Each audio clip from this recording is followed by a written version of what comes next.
How to enable dictation on iPhone. To get started, first of all go ahead and open up the Settings application on your phone. Once you're here, scroll down until you find the General option and tap on it. Inside the General menu, scroll down to find and tap on Keyboards. You can manage all your keyboard settings from this page, including features like autocorrection and predictive text. Again, scroll down to the bottom until you find Enable Dictation. Here, tap on the toggle to turn on the Enable Dictation option.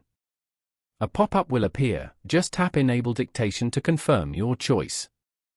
Disabling the option makes the voice-to-text option successfully turned off. Following these steps, you can easily enable dictation on an iPhone. Thank you for watching.